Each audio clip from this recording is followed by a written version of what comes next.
magandang araw, Luzon, Visayas, Mindanao. So tuloy-tuloy ang buhay at tuloy-tuloy ang live.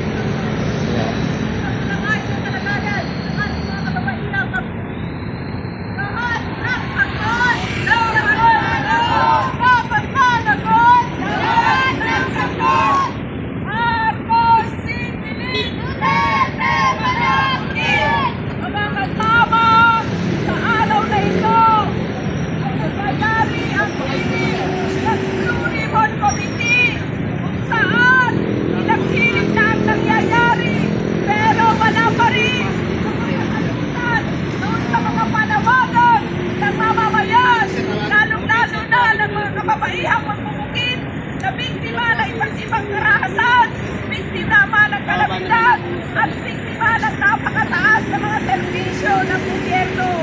Mga kasama, dapat sa hearing na ito ay meron ng mangyayari.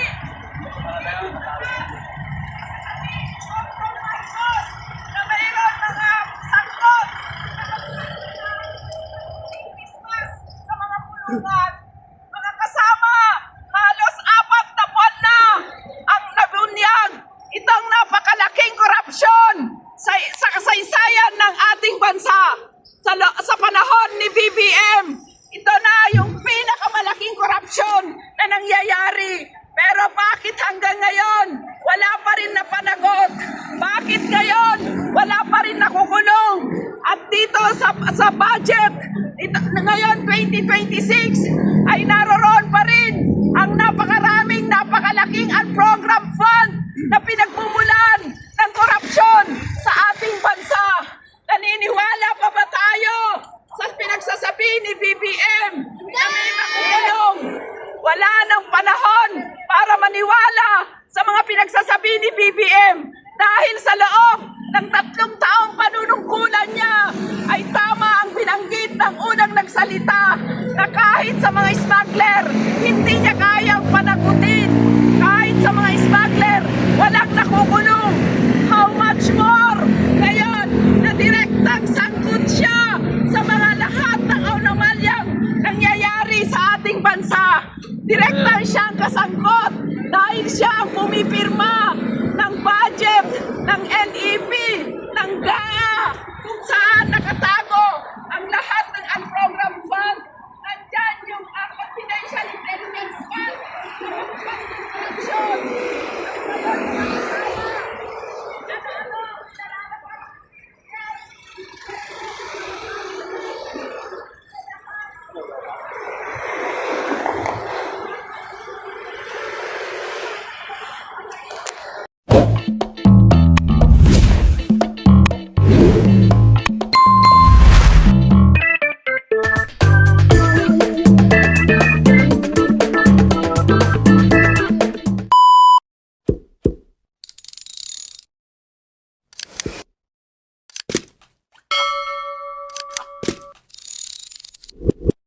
Magandang araw, Luzon, Visayas, Mindanao. So nandito tayo sa Buwa, mga kabayan. Magandang araw po. So may napataan tayo itong rally kanina sa may G6. So nakasalubong ko yung mga kapulisan. Tingnan natin kung maraming tao na. So nandito tayo sa Buwa, SMDC compound, home of the God, guys. Home of the God, guys. Diba, mga kabayan? Maraming salamat sa inyo lahat. Supportan nyo, ha. Dito tayo sa SMDC Buwa. Ayan, magandang araw, Luzon, Visayas, Mindanao. So tuloy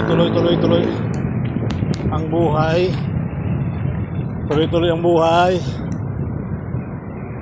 Tuloy ang buhay sa mga naglilinis sa mga halaman dyan, sa route. Sa mga nag-aalaga ng halaman dyan, sa town.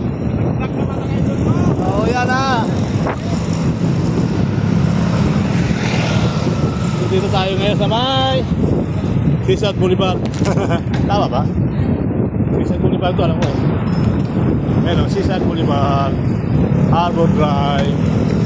So, kakaliwa tayo ng Jokno Bridge talaga, no, mga kababayan. So hopefully tuloy ang buhay, tuloy ang live. Kaya kaya naman tayo dito. Silipin ka naman tayo dito. Ayan.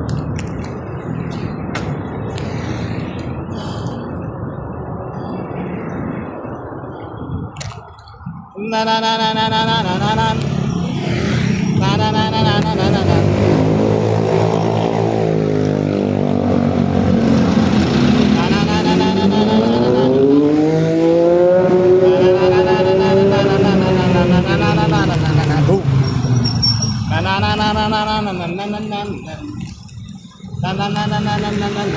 Boom. Dito lang. Dito lang.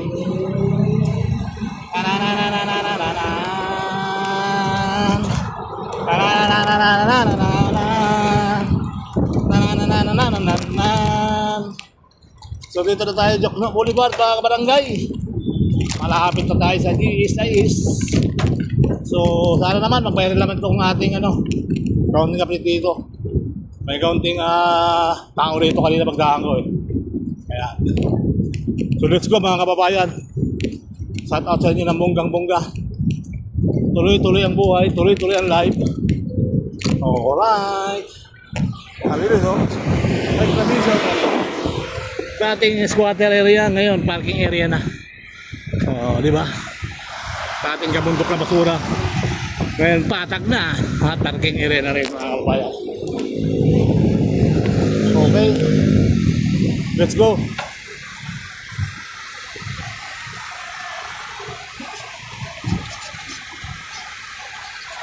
Ako na pala rin. Ako talaga mapakuran yun. So pag nakalipat itong mga senado sa Taguig, kundi na mga tao rito ngayon.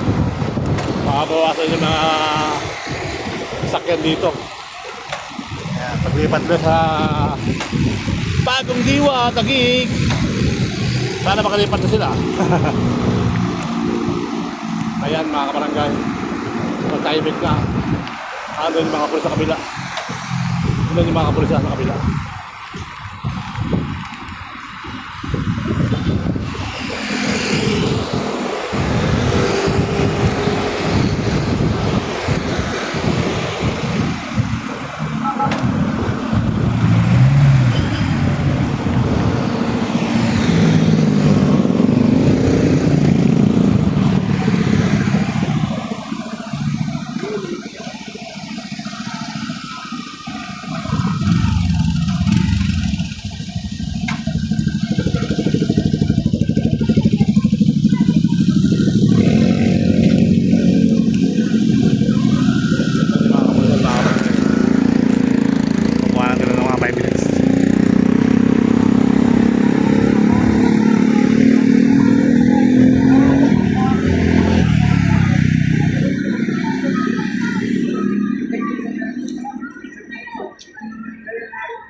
Ay malakas na ipanawagan at ipahayag sa mga senador dapat zero ng pasukan dahil po isang buwan dalawa, tatlo, apat hanggang po walang nakatulog. At ang sabi ni DPS kahapon, may nakatulog daw bago magpasko. Hindi mo sinabi kung Pasko ba yan ang 2026? Kasi naalala ko kami ni DPS yung SONA ang 2023 dahil ang araw ng manisma. 2 taon na po halos, walang nakakakuha, walang nakutulong. Kaya nananawagan po kami sa ating mga kababayan, kailangan po natin kumilos at panindigan dahil ang ninanakaw po nila hindi lamang pawis at dugo natin sa buwis ang ating maganda kinabukasan. Kaya nananawagan po kami sa November 30, bahayin ng tao sa lumutan at ang malakas nating panawagan, Marcos, Duterte,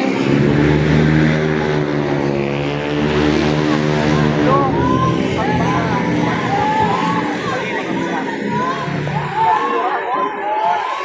mga Pangulo, isang pagtutulong. Marcos!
singilin! Marcos singilin!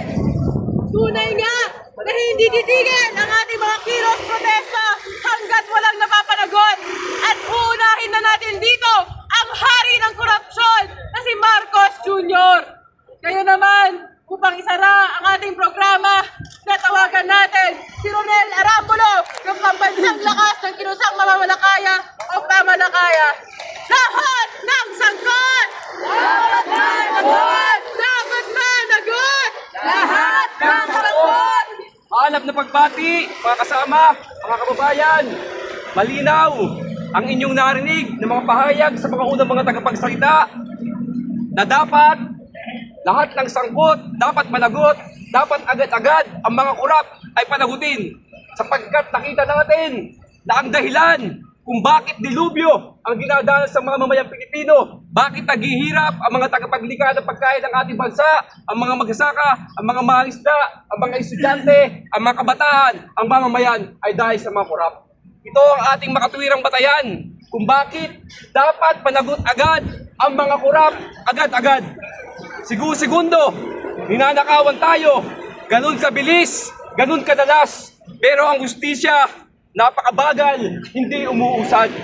Imagine, sa isang administrasyon na nangangalandakan na kanya daw susolusyonan ang problema sa korupsyon, mas nauna pang nakulong ang mga galit sa korap noong September 21 kaysa sa mga korap. At ang nakakagalit pa, nito lamang nagdaang bagyong Tino, may panibago na namang tayo mga kababayan ang namatay sa Cebu na kung saan ay umabot sa mahigit 200 katao. Isang ama, 6 na anak at 2 apo ang namatay. Isang ama, 10 kaanak ang namatay. Nakakagalit, nakakalungkot. Nakita natin yung ating mga kababayan, mga bata na andoon sa bubungan. Walang kamalay-malay. At ang kanilang mga pinaghirapan, mga pinundar, mga kabahayan, mga sakyan, mga kabuhayan ay winasak dahil dito sa mga bagyong ito. Nilubog ng baha ang pinakamasaklap, buhay ang nawala. Ganon din ang nangyari sa bagyong Uwan na ilan sa ating mga kababayan ang namatay. Nasaan ang 9.2 billion unprogrammed appropriation funds na inaprubahan ng Pangulo ang ipinondo sa mga flood control projects sa Visayas at ang pinakamalaki ay sa bahagi ng Cebu at nangyayari pa rin ang mga bagay na ito. Ang mga mangingisda ay nakalubog pa rin sa baha, wasak ngayon ang mga tahanan, ang kagamitan ng pangisda, wasak, gutom ang dinadanas. Tuloy-tuloy ang perwisyo ng mga kurakot habang hindi natutuloy ang pagpapanagot sa mga kurap. Kung sa bagay, ano nga ba ang maaasahan natin sa isang administrasyon ni Bongbong Marcos na pinalaki sa nakaw, pinalaki sa korupsyon, at ang bunga ng kanyang administrasyon ay nagmula sa korupsyon. Huwag nating kalimutan na hanggang ngayon ay hindi pa naibabalik ang kanilang ninakaw na yaman na nagkakahalaga ng 10 bilyong dolyar. At noong 2013, isinangkot din siya si Bongbong Marcos mismo sa Napolis Port Bar Scam na sinasabing nagbigay sa pondo sa 4 milyon na nagkakahalaga ng 200 milyong piso na kapalit ng mga kickback. At ngayon, sa panahon niya, trilyon na naging budget para sa iba't ibang proyekto, lalo na sa mga maanumalyang flood control projects at iba pa. Kaya't walang duda na si Marcos Jr. mismo ang numero 1 sangkot sa korupsyon sapagkat siya ang chief of executive. Sa kanya nagbumula ang pambansang budget, halos 1 trilyon ang nilabas sa budget sa mga flood control project mula noong 2023 hanggang 2025.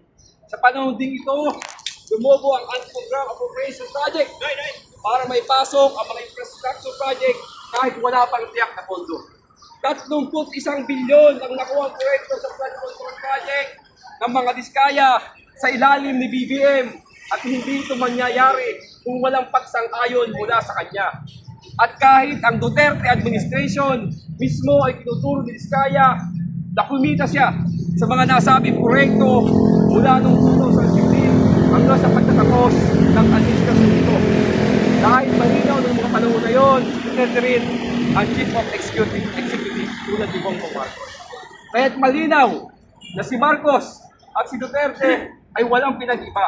Parehong korap, pahirap sa masa, sila ang dahilan ng dilubyo na dinadanas ng mamamayan na kumikitil sa buhay, sumisira sa kabuhayan.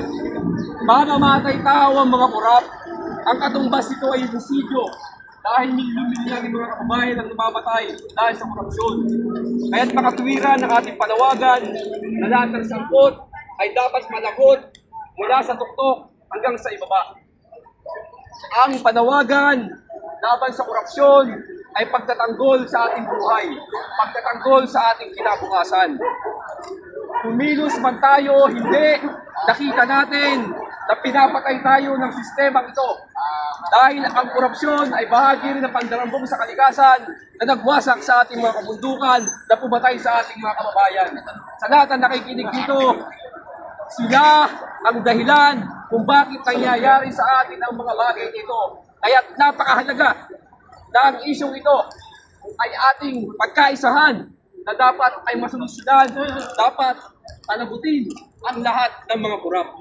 At sa darating na November 30, babahan na naman muli ang pamamayang Pilipino sa Cuneta upang singilin ang mga korap dito sa ating bansa. Tuloy-tuloy tayong manawagan hanggat hindi natin napapanagot ang mga korap dahil ang paglaban sa korupsyon ay pagtitiyak ng ating kasiguruhan sa ating buhay, kasiguruhan sa ating kinabukasan. Kaya